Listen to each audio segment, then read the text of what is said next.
आज हम लोग एक बहुत महत्वपूर्ण प्रश्न निवेश गुणक और निवेश गुणक का एमपीसी से क्या संबंध है ये समझेंगे। क्वेश्चन कई बार चेंज भी करता है कि निवेश गुणक क्या है और एमपीएस के साथ इसका क्या संबंध है।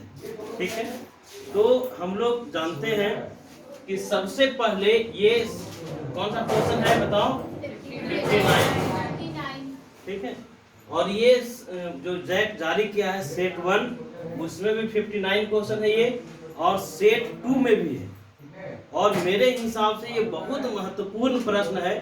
हमारे किताब में भी जो किताब लिखे हैं इस किताब में भी देखना हम निवेश गुणक दिए हुए हैं। निवेश गुणक को इम्पोर्टेंट क्वेश्चन की श्रेणी में हम भी रखे थे।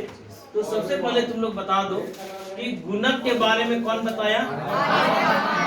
गुणक के बारे में सबसे पहले काहन ने बताया। काहन मतलब RF काहन। कब बताइए, 1931 में काहन ने गुणक के बारे में बताया था। लेकिन हम लोग ये बात जानते हैं कि RF काहन का जो गुणक था ये निवेश गुणक नहीं था, ये रोजगार गुणक था। क्लियर, थोड़ा सा जानकारी के लिए ये होना चाहिए कि रोजगार गुणक क्या है। बताओ रोजगार गुणक का क्या मतलब होता है। RF काहन का गुणक निवेश गुणक नहीं है, ये रोजगार गुणक है। जैसे हम लोग एग्जाम्पल ले सकते हैं, तुम लोग टंडवा के बारे में सुने हो, टंडवा के बारे में जानते हैं। टंडवा में अभी एनटीपीसी अपना प्रोजेक्ट शुरू कर रहा है, आम्रपाली का प्रोजेक्ट शुरू हुआ है। अभी टंडवा में लगभग 30,000 से ज्यादा लोग को रोजगार मिला। 30,000 से ज्यादा लोगों को वहां नौकरी में रखा गया। इन 30,000 लोगों के कारण सिर्फ 30,000 लोगों को नहीं नौकरी मिला, इनके कारण और भी 50,000 लोगों को नौकरी मिल गया। कैसे, जब 30,000 परिवार वहां रहेंगे तो इनकी बहुत सारी जरूरत होगा। जैसे ये सब्जी खरीदेंगे, दूध खरीदेंगे, आयरन करवाएंगे, अपने बच्चों को पढ़ाएंगे, तो इनके वजह से बहुत सारे लोगों को रोजगार मिलेगा। और ये जो 50,000 अतिरिक्त लोगों को रोजगार मिला, इन 3,000 लोगों के कारण, इन 50,000 लोगों के कारण भी बहुत सारे लोगों को रोजगार मिलेगा कि नहीं। ये रोजगार गुणक है। और रोजगार गुणक का कॉन्सेप्ट दिया था कौन, RF काहन। कब दिया था, 1931 में। केन्स RF काहन के रोजगार गुणक से प्रेरित होकर निवेश गुणक के बारे में बताया। क्लियर, निवेश गुणक का व्यवस्थित प्रतिपादन केन्स ने किया था। और आप लोगों को खूब याद है कि केन्स की विश्वविख्यात किताब है, बोलो, the general theory of employment, state and money. और आप लोगों को ये भी पता होगा कि ये किताब कब पब्लिश हुआ, 1936 में। तो निवेश गुणक के बारे में सबसे पहले केन्स ने बताया। किस किताब में, general theory of employment, interest and money. लेकिन रोजगार गुणक के बारे में सबसे पहले RF काहन ने बताया। ठीक, अब चलो हम लोग डिफिनेशन पर आते हैं कि आखिर निवेश गुणक है क्या।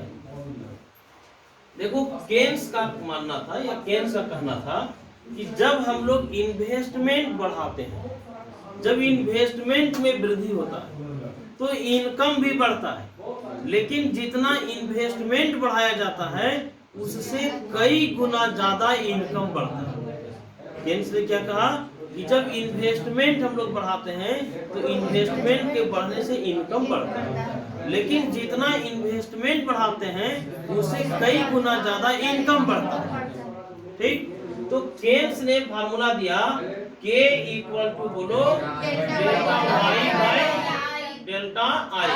अच्छा बताओ, हम लोग K का मतलब क्या जानते हैं, निवेश में परिवर्तन। K का मतलब निवेश में परिवर्तन। डेल्टा Y में परिवर्तन, डेल्टा I निवेश में परिवर्तन, इन्वेस्टमेंट में। Change in income, delta Y। Delta Y क्या है, आय में परिवर्तन। डेल्टा I बोलो, निवेश में परिवर्तन। और K क्या था, अच्छा बताओ, हम लोग कह सकते हैं कि आय में परिवर्तन और निवेश में परिवर्तन के अनुपात को गुणक कहते हैं। क्लियर, केन्स का मानना था कि जब निवेश को हम लोग बढ़ाएंगे तो इनकम भी बढ़ेगा, लेकिन जितना निवेश को बढ़ाएंगे उससे अधिक बढ़ेगा क्लियर। अब यहाँ देखना, इसको हम लोग इक्वेशन 1 मान लिए। y इक्वल टू तुम लोग जानते हो c प्लस आई, सब लोग जानते हैं जी। बताओ delta y equal to delta c plus delta I, लिख सकते हैं क्या? तुम लोग बताओ delta y minus delta c equal to delta I लिखा जा सकता है। तो डेल्टा आई का वैल्यू यहाँ पुट कर दे जी। तो क्या हो जाएगा बताओ, k बराबर डेल्टा y बटा डेल्टा आई की जगह में delta y minus delta c लिख सकते हैं। अब बताओ इसके अंश और हर दोनों को डेल्टा y से डिवाइड कर देंगे। यहाँ लिखना अंश तथा हर दोनों को डेल्टा y से भागा देने पर, जब भाग दे देंगे तो क्या होगा बाबू बताओ, delta y by delta y होगा रे, बाई डेल्टा y बटा delta y minus delta c by delta, ये डेल्टा y कट गया। हम लोगों को पता है यहाँ बचा क्या, 1 by 1 minus delta c by delta y। ठीक। अब एक बात बताओ, तुम लोग सब लोग पढ़े हो एमपीसी निकालने का formula delta c by delta y होता है। अब बोलो हम लोग k इक्वल टू 1 बटा 1 माइनस एमपीसी लिख सकते हैं क्या? अब तुम लोग बताओ, सब लोग पढ़े हुए हो कि MPC plus MPS equal to 1, clear. Objective भी था कि एमपीसी और एमपीएस का योगफल कहलाएगा 1। तो बताओ MPS equal to 1 minus MPC, तो हम लोग इसको लिख सकते हैं बाबू 1 बाई एमपीएस। इतना काम कर देना, ठीक। देखो हम लोगों को बहुत अनावश्यक बात नहीं बनाना है, 250 शब्दों में हम लोगों को अपना आंसर डिजाइन करना है। तो मैक्सिमम 250 शब्द 500 नंबर का रहेगा। तो बात कहाँ से शुरू करेंगे, एक बार फिर से रिपीट करते हैं। तुम लोग लिखना कि सबसे पहले गुणक के बारे में काहन ने बताया था, लेकिन R.F. काहन ने बताया था, लेकिन काहन का गुणक कैसा गुणक था, कब बताया था? इसी से प्रेरणा लेकर के केल्स ने निवेश गुणक के बारे में बताया। कब बताया? किस किताब में बताया? The general theory of employment, interest and money. किताब कब पब्लिश हुआ था? केल्स क्या कहे कि जब इन्वेस्टमेंट बढ़ेगा तो इनकम भी बढ़ेगा, लेकिन जितना इन्वेस्टमेंट बढ़ेगा उससे ज्यादा आय बढ़ेगा। क्लियर। उसके बाद हम लोग देखे k equal to delta y by delta I. अच्छा तुम लोग देखो, हम लोग गुणक निकालने का 3 फार्मूला देख लिए। पहला फार्मूला था रे k equal to delta y by delta I, बोलो 1 बाई 1 माइनस, उसके बाद बोलो 1 बटा एमपीएस। ये 3 फार्मूला हम लोग देख लिए गुणक निकालने का। ये पूरा डिस्क्राइब कर देना। इतना करने के बाद हम लोगों को एक सिंपल सा डायग्राम बनाना है, ठीक। एकदम टू द पॉइंट तुम लोगों को बता रहे हैं कि तुम लोगों को करना कितना काम है। इतना जब कर लोगे बाबू, उसके बाद एक सिंपल सा डायग्राम बना देना। हम लोग अभी क्या देखे कि जितना इनकम, जितना निवेश बढ़ाएंगे उससे ज्यादा आय बढ़ेगा। एक डायग्राम बनाना, और ये कल तुम लोगों को दिखलाओगे जी।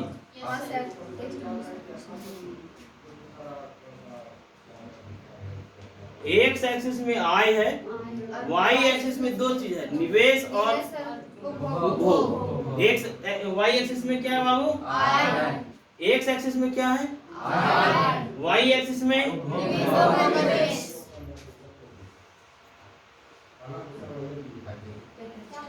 अब देखो ये डायग्राम को समझो। ये है कंजम्पशन, ठीक, कंजम्पशन कर्व है।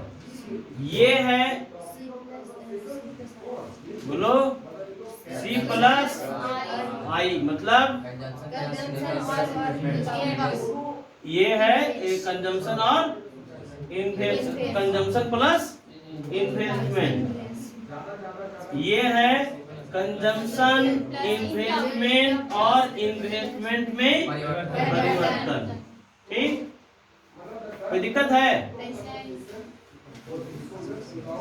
ये कंजम्पशन कर, कंजम्पशन प्लस इन्वेस्टमेंट, और बताओ ये क्या था? कंजम्पशन, इन्वेस्टमेंट और इन्वेस्टमेंट में परिवर्तन। ये देखो y1, y2, एक्स एक्सिस में क्या है रे? हाई। y एक्सिस में ये देखो बताता है चेंज इन इनकम। ठीक, ये चेंज इन इन्वेस्टमेंट। सिर्फ डायग्राम में ये देखो, डायग्राम बना देना। और हम लोग डायग्राम से क्या देख रहे हैं कि जितना इन्वेस्टमेंट बढ़ाया गया उससे ज्यादा, मतलब डायग्राम से ये क्लियर है कि delta y greater than delta i। ठीक, हम लोग आधा काम कर लिए। ठीक है, हम लोग आधा उत्तर लिख दिए। हम लोगों को लिखना क्या था? निवेश गुणक क्या है। हम लोग देखे कि निवेश गुणक क्या बताता है कि निवेश में वृद्धि करने से या निवेश में परिवर्तन करने से आय में कितना परिवर्तन होगा, इसकी जानकारी निवेश गुणक देता है। क्लियर? निवेश गुणक निकालने का कितना फार्मूला? बोलो जल्दी से।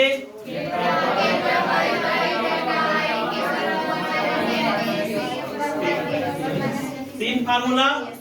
चलो एक बार फिर से बताओ। Delta Y by delta I. दूसरा फार्मूला रे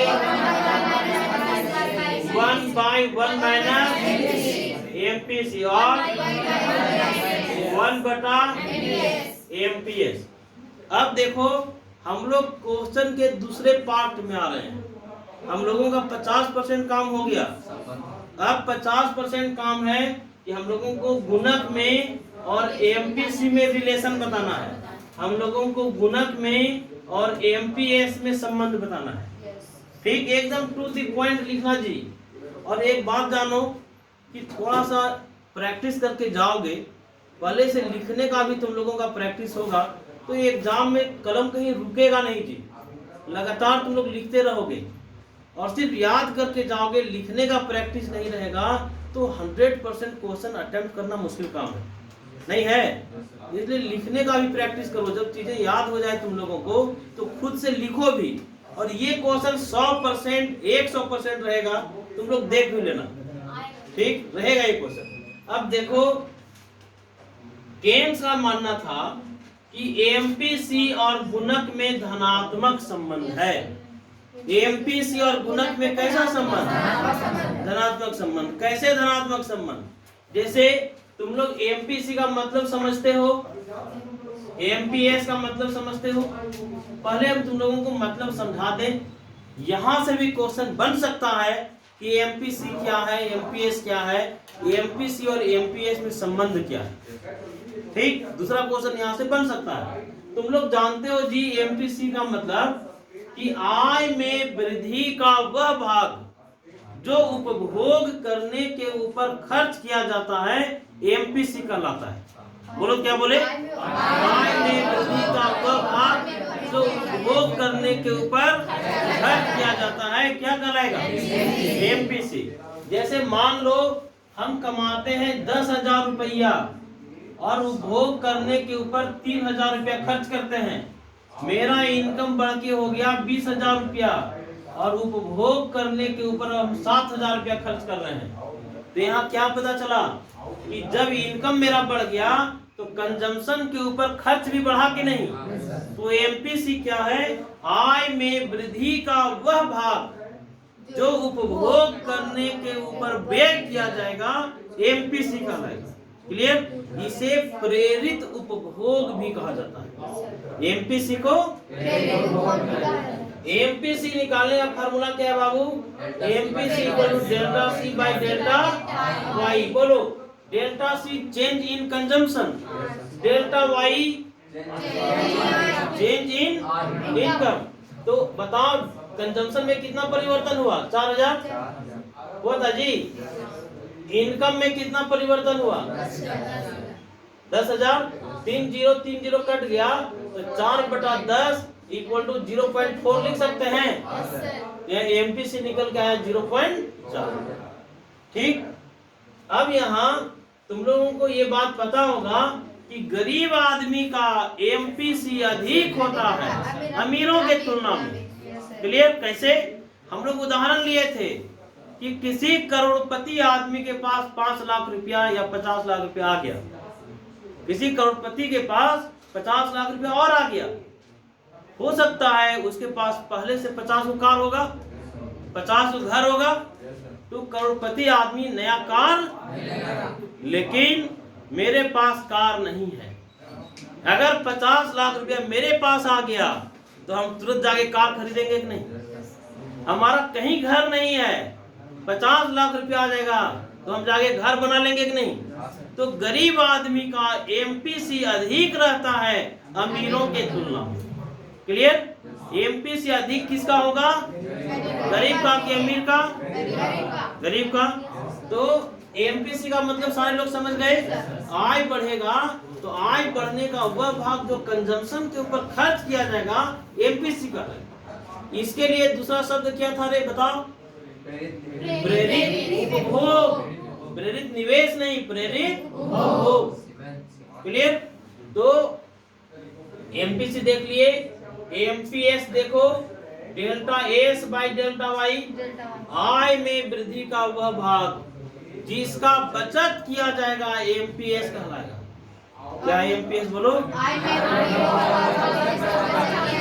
आय में वृद्धि का वह भाग जिसका हम लोग सेविंग करेंगे, सीमांत बचत प्रवृत्ति कहलाएगा। क्लियर? एमपीएस कैसे निकालेंगे? Delta S by delta. यहाँ डेल्टा एस क्या है? बचत में परिवर्तन। डेल्टा वाई क्या है?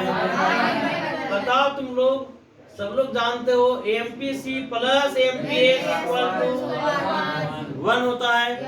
हम लोग इसको साबित भी किए हुए जी, अभी साबित करने की जरूरत बताओ। तो इसका मतलब एमपीसी निकालने का दूसरा भी फार्मूला हो जाएगा जी, 1 माइनस, और एमपीएस निकालने का 1 माइनस एमपीसी। नहीं होगा? तो एमपीसी और एमपीएस का मतलब देख लिए। केन्स ने कहा कि मान लीजिए किसी देश के लोग अपने बढ़े हुए इनकम का कंजम्पशन के ऊपर प्रयोग करेंगे या कंजम्पशन के ऊपर खर्च करेंगे। ठीक? अगर हमारा इनकम बढ़ता है और हम अपने बढ़े हुए इनकम का उपभोग करने के ऊपर उस पैसे को लगा देंगे तो वस्तुओं का मांग बढ़ेगा कि नहीं? बोलो। और जब वस्तु का मांग बढ़ेगा तो उस वस्तु को बनाने वाले लेबर की भी मांग बढ़ेगा, नहीं बढ़ेगा?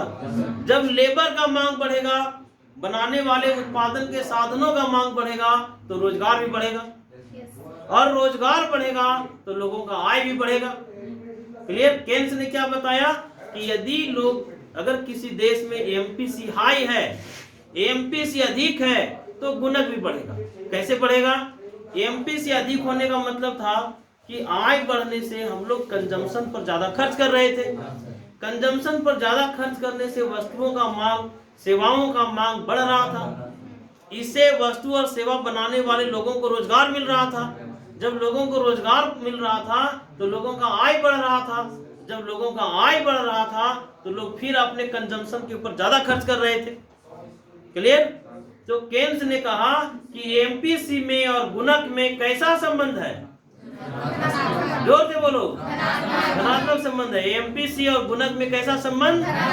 लेकिन इसका उल्टा बताओ कि यदि लोगों का इनकम बढ़ गया और इनकम बढ़ने के बाद पैसा को हम लोग बक्सा में रख लिए, पैसा को हम लोग बैंक में रख दिए, फिक्स डिपॉजिट कर लिए, नहीं अपने बटुए में रख लिए, हम लोग खर्च नहीं किए, तो वस्तुओं का मांग घटेगा कि नहीं?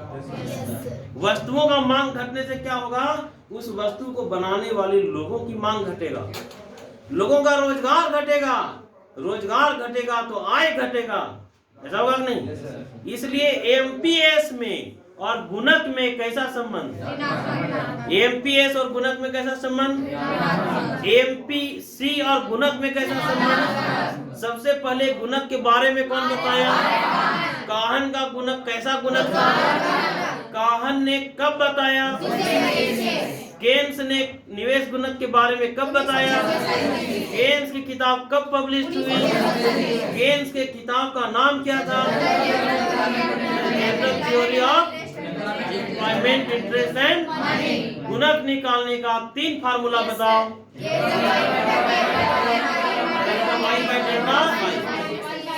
हाँ चलो समझ गए, याद है तुम लोगों को? ये क्वेश्चन रहेगा तो लिख लोगे। अब देखो हम लोगों का पूरा काम नहीं हुआ है, तुम लोगों को एगो मैथमेटिकल एग्जांपल भी हम दे रहे हैं। ठीक, गुणक में और एमपीसी में संबंध दिखलाना है।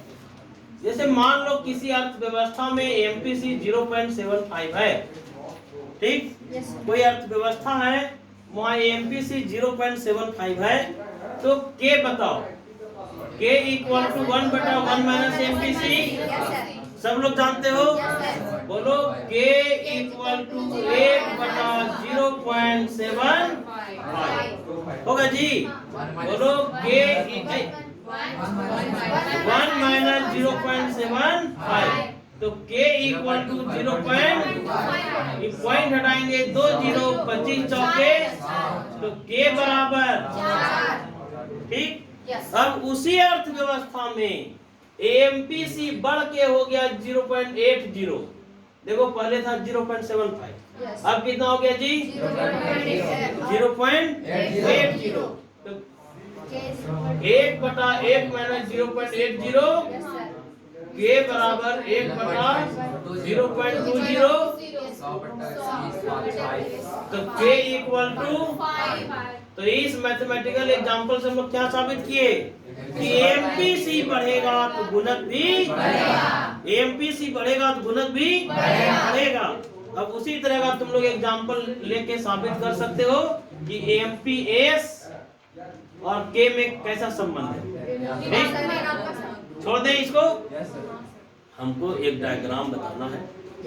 अब यहाँ से अगर तुम लोग लिखना चाहते हो, अगर लिखोगे, इतना काम अगर तुम लोग कर दिए जितना अभी हम बता दिए तुम लोगों को, ठीक, तो 5 में 4 नंबर पक्का, 5 में 4 मिल जाएगा। अब 1 नंबर तुम लोगों को बढ़ाना है, ठीक, 5 में 5 चाहिए जी। तो थोड़ा एक्स्ट्रा काम करना होगा, शायद ये बुक में वो एक्स्ट्रा काम हम नहीं बताए होंगे, वो बता देते हैं। ठीक, जैसे अगर ऐसा हो कि एमपीसी इक्वल टू 0, ठीक, इसको दिखा देना। यदि एमपीसी इक्वल टू 0 हो तो के इक्वल टू 1/1 माइनस एमपीसी क्या होगा? बोलो, के बराबर 1/1 माइनस 0, तो के बराबर 1 होगा जी। ऐसे एमपीसी का मान कहाँ से कहाँ तक होता है? ये 0 से ज्यादा होता है और 1 से कम होता है। तुम लोग जानते हो एमपीसी 0 से ज्यादा होगा और 1 से, लेकिन अगर ऐसा हो गया कि एमपीसी इक्वल टू 0 हो जाएगा तो इसका मतलब है कि जितना हम लोग निवेश करेंगे उतना ही इनकम भी बढ़ेगा। क्लियर? जब k इक्वल टू 1 हो तो बोलो जी, तुम लोग पढ़े लिखे लोग हो, k equal to delta Y by delta I. बोलो 1 equal to delta Y by delta I, तो delta I equal to delta Y होगा जी। अब एक और सिंपल डायग्राम बना दिया जाए।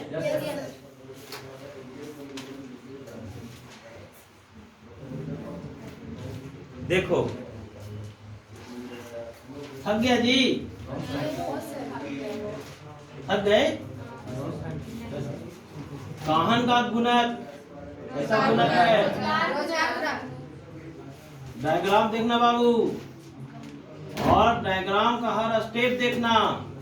सी कंजम्पशन कर्व, इधर देखो, ये है कंजम्पशन प्लस इन्वेस्टमेंट, ठीक, और ये हम लोग बनाए बोलो जी, कंजम्पशन, इन्वेस्टमेंट और इन्वेस्टमेंट में परिवर्तन। ठीक, अब देखो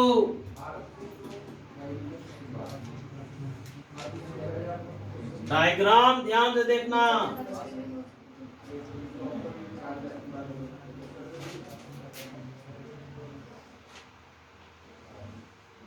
हम लोगों को दिख रहा है डायग्राम से,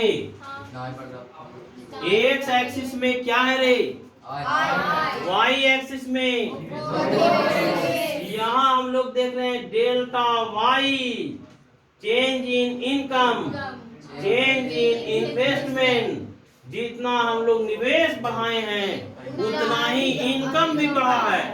बोलो है जी। अब इसका कुछ नाम दे दो, दे दो P Q R S T, दे दिए।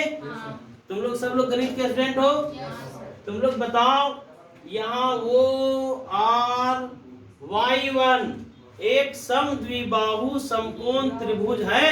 बोलो रे, यहाँ ओ आर वाई वन एक, बोलो, समद्विबाहु समकोण त्रिभुज है। बताओ, समद्विबाहु समकोण त्रिभुज में दो भुजा बराबर होता है और विकर्ण सबसे बड़ी भुजा होती है। जानते हो ना, इकोनॉमिक्स का गणित से बहुत घनिष्ठ संबंध है जी। तो वो आर वाई वन अगर एक समद्विबाहु समकोण त्रिभुज है तो इसका मतलब R Y one equal to वो वाई वन होगा जी। इसकी दो भुजा बराबर होना चाहिए कि नहीं? तो इसका मतलब है कि जब ये समद्विबाहु समकोण त्रिभुज है तो R Y one equal to वो वाई वन। कोई दिक्कत है? काजल तो बताओ, R Y one equal to C plus I है कि नहीं? Yes sir. जोर से बोलो। Yes sir. है तो बताओ, वो वाई वन भी होना चाहिए सी प्लस आई। कोई दिक्कत है नहीं? बोलो। अब हम लोग जब देखे कि वो आर वाई वन एक समद्विबाहु समकोण त्रिभुज है तो इसका मतलब है कि वो टी वाई टू भी एक समद्विबाहु समकोण त्रिभुज होगा। Yes sir. मुकेश समझ रहा है?